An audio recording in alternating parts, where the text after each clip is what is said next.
Hello friends, welcome to my channel. आज के इस वीडियो में हम लोग वाईसीटी की बुक से टीजीटी सोशल साइंस के प्रैक्टिस सेट को आपके साथ सॉल्व करेंगे। और इसके पहले की वीडियोस में भी हमने बिहार एस्टेट पेपर 2 में पूछे गए सोशल साइंस के प्रीवियस ईयर क्वेश्चंस को आपके साथ डिस्कस किया है। अगर अभी तक आपने उन वीडियोज़ को नहीं देखा है तो उन वीडियोज़ का लिंक आपको डिस्क्रिप्शन बॉक्स में मिल जाएगा, आप उसे जाके देख सकते हैं।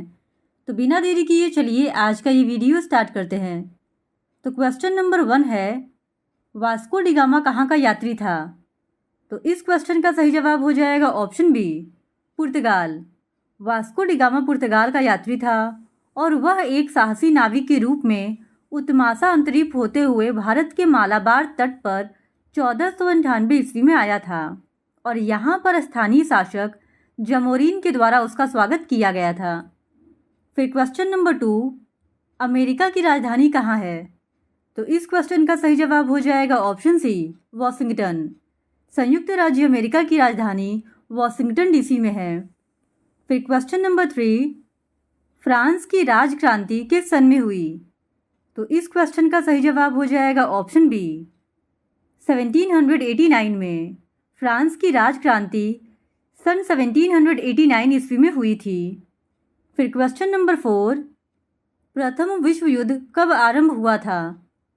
तो इस क्वेश्चन का सही जवाब हो जाएगा ऑप्शन डी, 1914 में।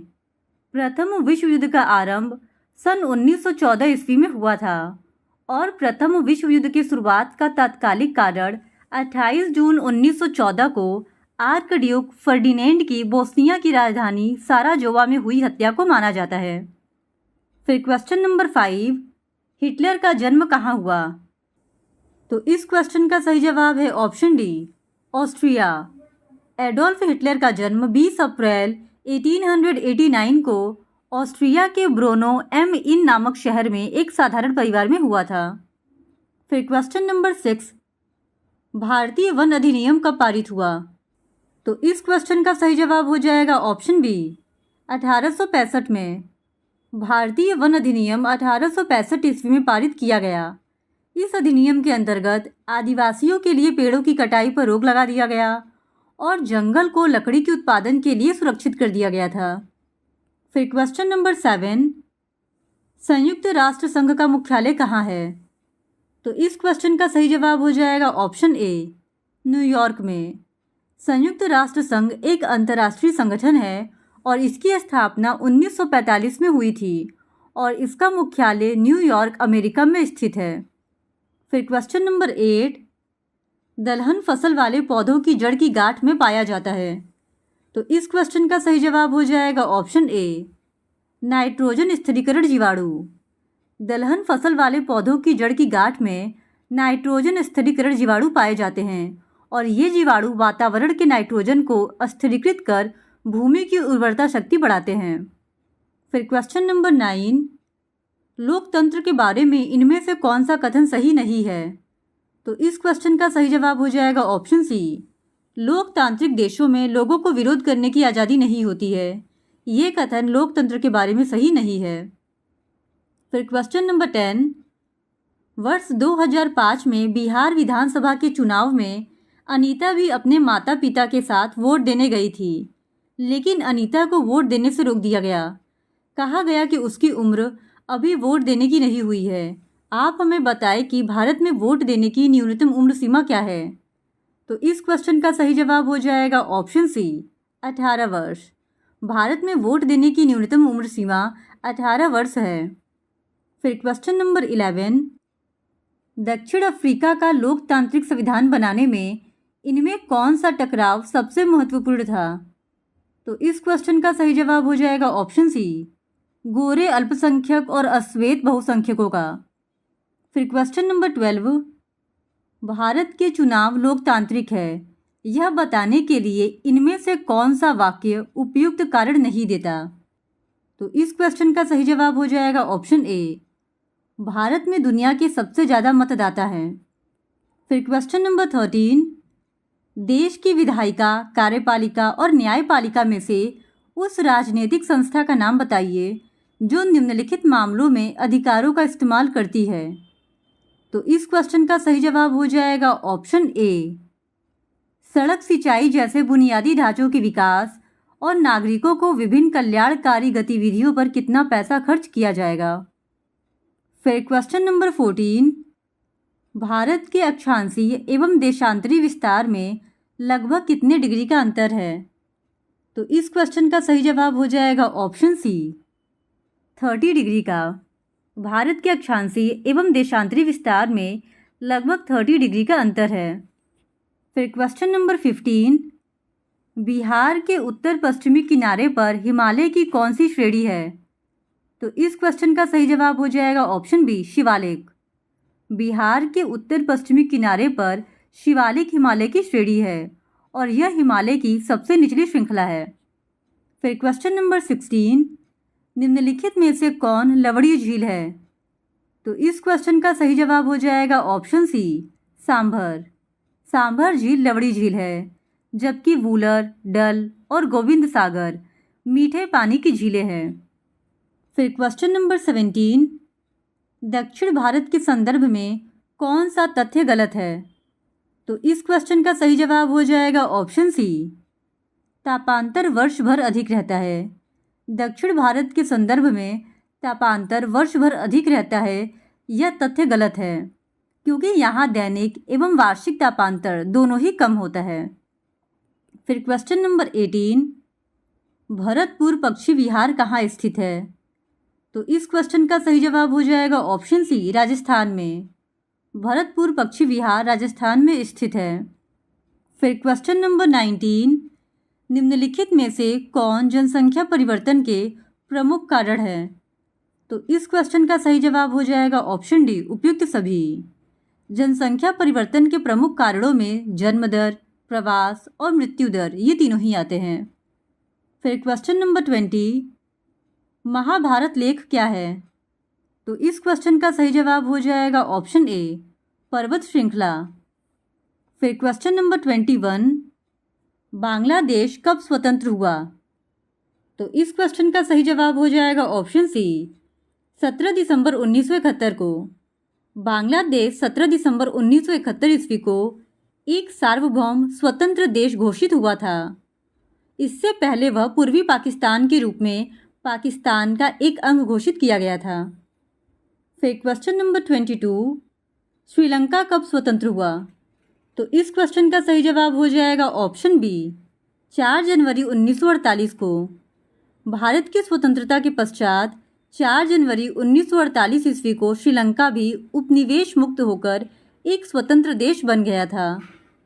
फिर क्वेश्चन नंबर 23, मापनी में हर व्यक्त करता है। तो इस क्वेश्चन का सही जवाब हो जाएगा ऑप्शन ए, धरातल की दूरी को। मापनी में हर धरातल की दूरी को व्यक्त करता है। फिर क्वेश्चन नंबर 24, निम्नलिखित में से कौन क्षेत्रीय अध्ययन में द्वितीयक आंकड़ों के स्रोत हैं? तो इस क्वेश्चन का सही जवाब हो जाएगा ऑप्शन डी, उपयुक्त सभी।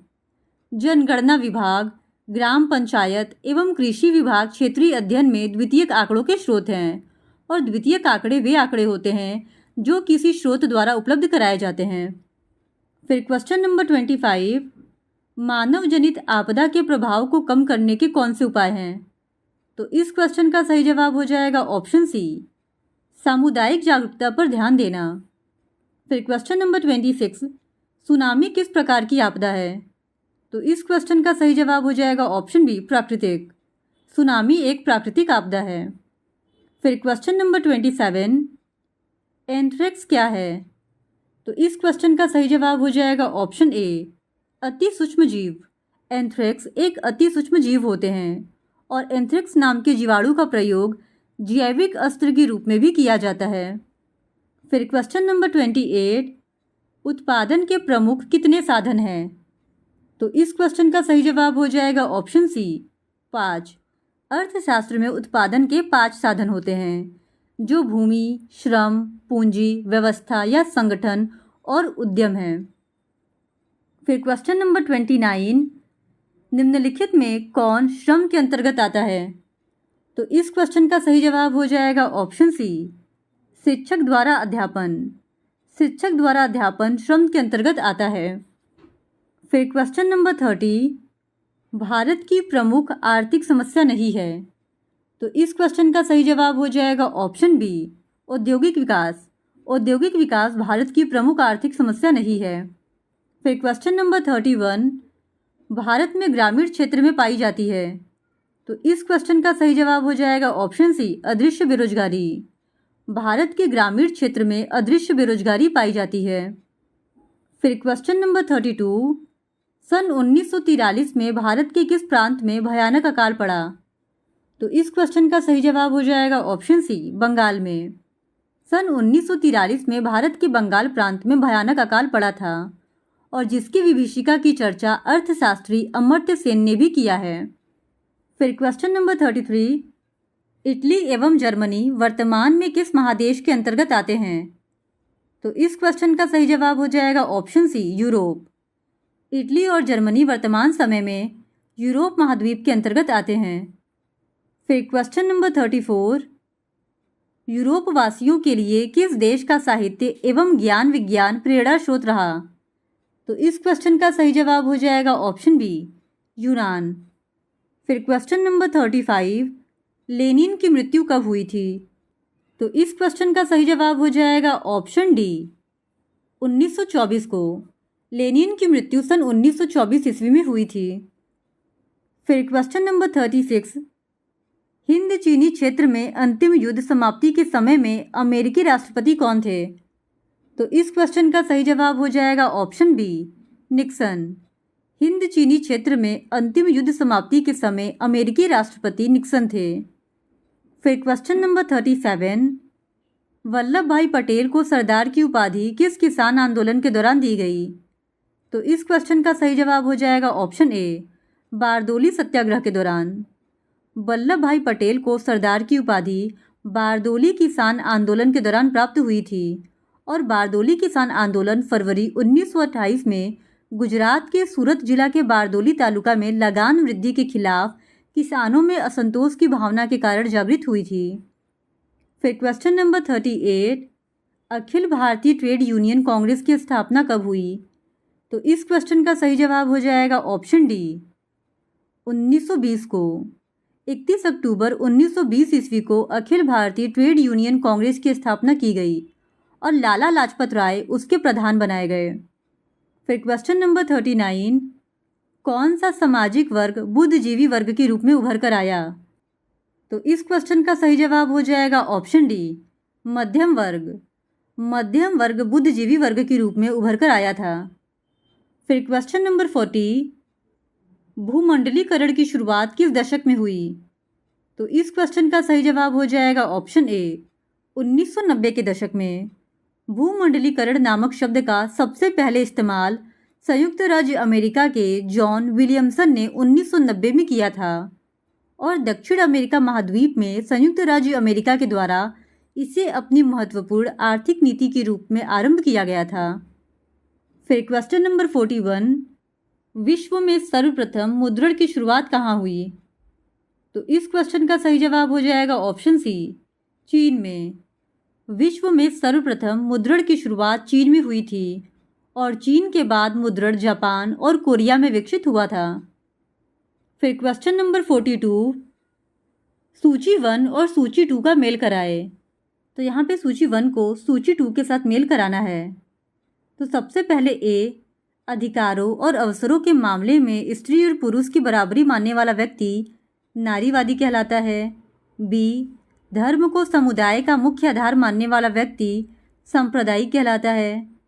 सी, जाति को समुदाय का मुख्य आधार मानने वाला व्यक्ति जातिवादी कहलाता है। और डी, व्यक्तियों के बीच धार्मिक आस्था के आधार पर भेदभाव न करने वाला व्यक्ति धर्मनिरपेक्ष कहलाता है। फिर क्वेश्चन नंबर 43, निम्नलिखित में से कौन भारतीय किसान यूनियन के प्रमुख नेता थे? तो इस क्वेश्चन का सही जवाब हो जाएगा ऑप्शन सी, महेंद्र सिंह टिकैत। महेंद्र सिंह टिकैत भारतीय किसान यूनियन के प्रमुख नेता थे। फिर क्वेश्चन नंबर 44, राजनीतिक दलों की नींव सर्वप्रथम किस देश में पड़ी? तो इस क्वेश्चन का सही जवाब हो जाएगा ऑप्शन ए, ब्रिटेन में। राजनीतिक दलों की नींव सर्वप्रथम ब्रिटेन में पड़ी थी। फिर क्वेश्चन नंबर 45, राजनीतिक दलों की मान्यता और उसका चिन्ह किसके द्वारा प्रदान किया जाता है? तो इस क्वेश्चन का सही जवाब हो जाएगा ऑप्शन सी, निर्वाचन आयोग के द्वारा। फिर क्वेश्चन नंबर 46, तट रेखा से कितने किलोमीटर क्षेत्र सीमा अपवर्जक आर्थिक क्षेत्र कहलाते हैं? तो इस क्वेश्चन का सही जवाब हो जाएगा ऑप्शन बी, 200 नॉटिकल मील। फिर क्वेश्चन नंबर 47, मरुस्थलीय मृदा का विस्तार निम्न में से कहाँ है? तो इस क्वेश्चन का सही जवाब हो जाएगा ऑप्शन बी, राजस्थान में। मरुस्थलीय मृदा का विस्तार राजस्थान में है। फिर क्वेश्चन नंबर 48, बिहार में कितने प्रतिशत भौगोलिक क्षेत्र में वन का फैलाव है? तो इस क्वेश्चन का सही जवाब हो जाएगा ऑप्शन डी, 7.84%। वन रिपोर्ट 2021 के अनुसार बिहार में 7.84 भौगोलिक क्षेत्र पर वन आवरण का फैलाव है। फिर क्वेश्चन नंबर 49, भारत का राष्ट्रीय पक्षी है। तो इस क्वेश्चन का सही जवाब हो जाएगा ऑप्शन सी, मयूर। भारत का राष्ट्रीय पक्षी मयूर है, जो कि हम सबको पता है। फिर क्वेश्चन नंबर 50, कौन भारत का सबसे बड़ा लौह उत्पादक राज्य है? तो इस क्वेश्चन का सही जवाब हो जाएगा ऑप्शन सी, उड़ीसा। उड़ीसा भारत का सबसे बड़ा लौह उत्पादक राज्य है। तो आज के लिए बस इतना ही। बाकी के बचे हुए 50 क्वेश्चंस का डिस्कशन हम लोग इस वीडियो के नेक्स्ट पार्ट में आपके साथ करेंगे। और अगर आप बिहार स्टेट पेपर 1 के इसी तरह और भी प्रैक्टिस क्वेश्चंस को देखना चाहते हैं तो please do subscribe to my channel and like this video. Thank you very much.